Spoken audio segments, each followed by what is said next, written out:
Look, I was here.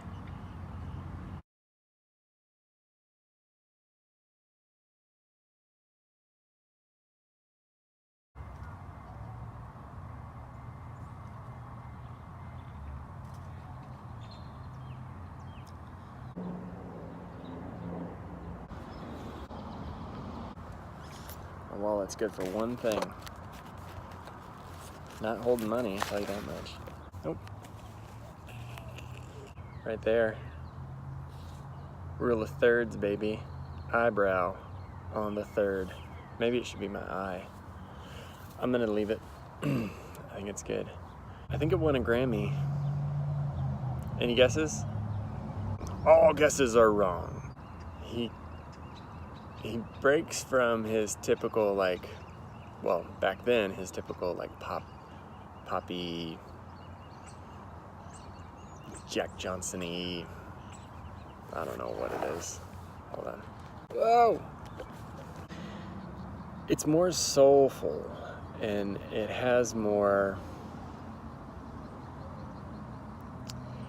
feeling to me than, like, your body is wonderland.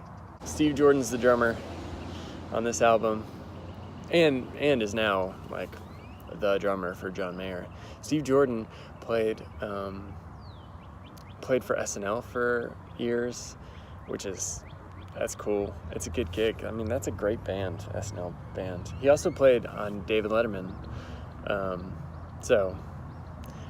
But the biggest thing about Steve Jordan is he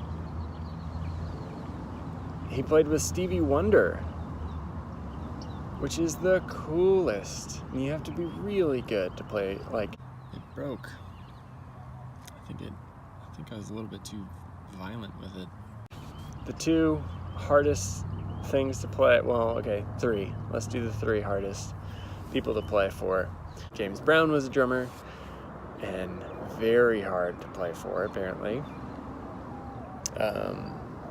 I'll cover a James Brown album, because why not? It's great. James Brown's awesome. But that's not who we're talking about. We're talking about Steve Jordan. Steve Jordan played for Stevie Wonder, and Stevie Wonder was a drummer. Oh, back to my three.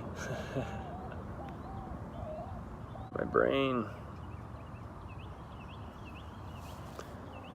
Stevie Wonder, James Brown, and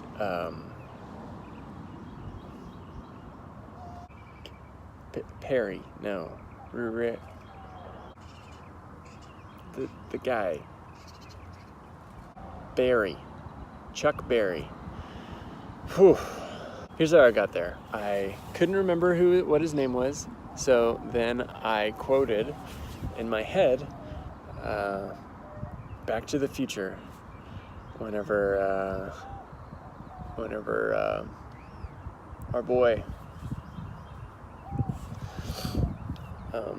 Michael J. Fox was playing some guitar, and he was like, "Hey, it's me, your cousin, Marvin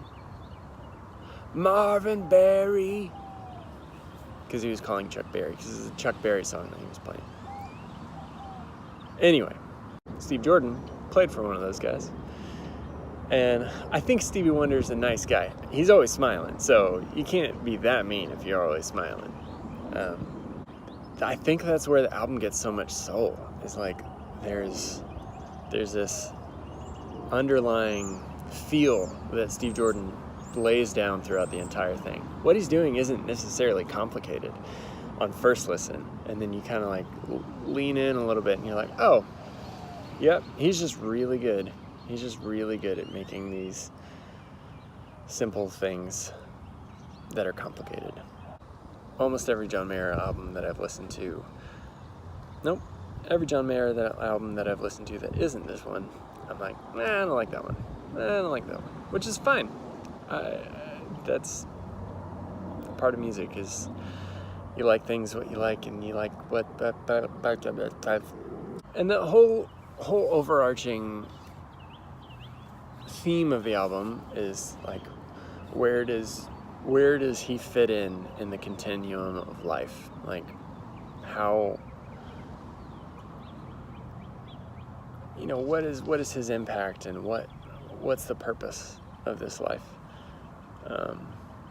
Loosely, right? Like, but stop this train and waiting on the world to change and belief, and there's so many songs. I Don't Trust Myself with Loving You is, they're all related to this life and continuum of life, and how do we go about this?